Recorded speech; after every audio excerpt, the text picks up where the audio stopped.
Congress party అధికారంలోకి వచ్చిన తర్వాత తెలంగాణలో ఎక్కడ చూసినా కూడా నదులు పరిరక్షిస్తున్నాము, చెరువులు పరిరక్షిస్తున్నాము అంటూ హైడ్రా పేరు మీద ఎంతోమంది పేదల ఇల్లు కూల్చినటువంటి కాంగ్రెస్ ప్రభుత్వం నేడు ఇక్కడ ఎందుకు ఈ అక్రమంగా ఓఆర్ఆర్ కానుకొని ఉన్నటువంటి మైనింగ్ దందా కనిపిస్తలేదో ఇంతవరకు కూడా అర్థం కానటువంటి పరిస్థితి.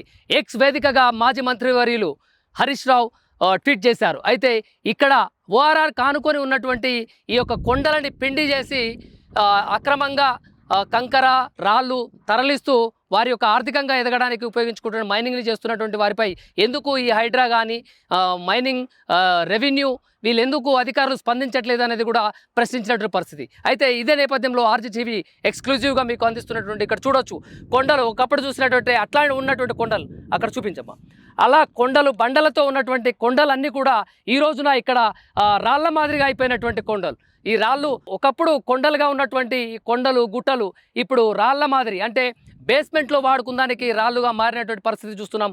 ఒకవైపు చూస్తే రాఘవ కన్స్ట్రక్షన్ అక్కడ చూడొచ్చు, రాఘవ కన్స్ట్రక్షన్ ఆధ్వర్యంలో నిర్వహిస్తున్నటువంటి క్రషర్ కూడా ఉంది. అక్కడ క్రషర్తో పాటు జేసీబీ పక్కనే విజువల్స్లో మీరు చూడొచ్చు. టిప్పర్లతోటి జేసీబీ అవన్నీ కూడా వెళ్ళేటువంటి పరిస్థితి ఉంది. ఎందుకు ఈ కాంగ్రెస్ ప్రభుత్వం పేదల ఇల్లులు కూల్చడానికి చూపిస్తున్నటువంటి శ్రద్ధ, ఈ మైనింగ్ అక్రమంగా భూ కబ్జాదారులపైన మైనింగ్ చేస్తున్నటువంటి మంత్రుల యొక్క సంస్థలు కాబట్టి ఎందుకు చర్యలు తీసుకోవట్లేదు? పేదవాడికి ఒక రకమైనటువంటి న్యాయం, అధికారంలో ఉన్న వాడికి ఒక న్యాయం చూపిస్తుందా ఈ కాంగ్రెస్ ప్రభుత్వం? ఇలాంటి అన్యాయాలు అక్రమాలు ఎదిరించే దిశలా అందరూ ప్రజాస్వామ్యంలో అందరూ సమానులే, నేరం చేసిన వాళ్ళందరూ కూడా శిక్ష పడే విధంగా ఇక్కడ మైనింగ్ చేస్తున్నటువంటి అక్రమంగా మైనింగ్ చేస్తూ తరలిస్తున్నటువంటి ప్రభుత్వ ఆదాయానికి గండి కొడుతున్నటువంటి వాళ్ళందరి మీద కూడా ప్రభుత్వం చర్యలు తీసుకోవాలి. అంతేకాకుండా ఇక్కడ చూడొచ్చు ఎంతో గుట్టలుగా ఉన్నటువంటి అవన్నీ మొత్తం రాళ్ళుగా మారినాయి. విజువల్స్లో చూస్తున్నట్లయితే ఒకప్పుడు కొండలుగా ఉన్నటువంటి అవన్నీ ఈ రోజున రాళ్ళు రప్పలుగా మారి ప్రభుత్వ ఆదాయానికి గండి చేసేటువంటి పరిస్థితి ఉంది.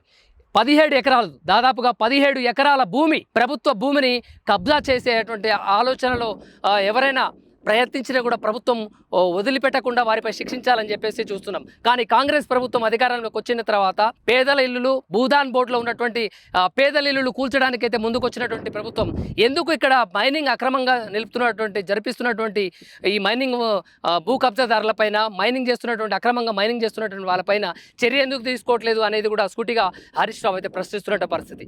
ఇది ఎందుకు ఓఆర్ఆర్ కానుకున్నటువంటి భూమిలో మైనింగ్ అంతా కొండల్ని పిండి చేస్తూ తీసుకుపోతున్నటువంటి ఈ రాళ్ళు రప్పలు లారీలలో తరలిస్తున్నా కూడా కనిపించకుండా పోతుంది అనేది ప్రశ్నించాల్సినటువంటి పరిస్థితి ప్రతి ఒక్క తెలంగాణ పౌరుడి మీద కూడా ఉంది. పేదల ఇల్లులు కనబడుతున్నాయి, పేదలు ఎక్కడో తమ నీడ కోసం వేసుకున్నటువంటి ఒక 70 గజాల స్థలాలు కనబడుతున్నాయి తప్ప ఇక్కడ కొన్ని వేల లక్షల కోట్ల రూపాయలు దండుకుంటున్నటువంటి అధికారంలో ఉన్నటువంటి వాళ్ళందరూ చేస్తున్నటువంటి ఈ యొక్క అక్రమానికి ఎందుకు చరమగీతం పాడతలేదో ప్రభుత్వం అనేది ప్రశ్నకి సమాధానం చెప్పాల్సిన బాధ్యత అధికారులపైన ఉంది, రెవెన్యూ శాఖ మీద ఉంది. మైనింగ్ శాఖకి సంబంధించినటువంటి అవినీతికి పాల్పడుతున్న ప్రతి ఒక్కరిని ప్రశ్నించే గొంతుకగా ఆర్జీటీవీ ముందు ఉంటుంది.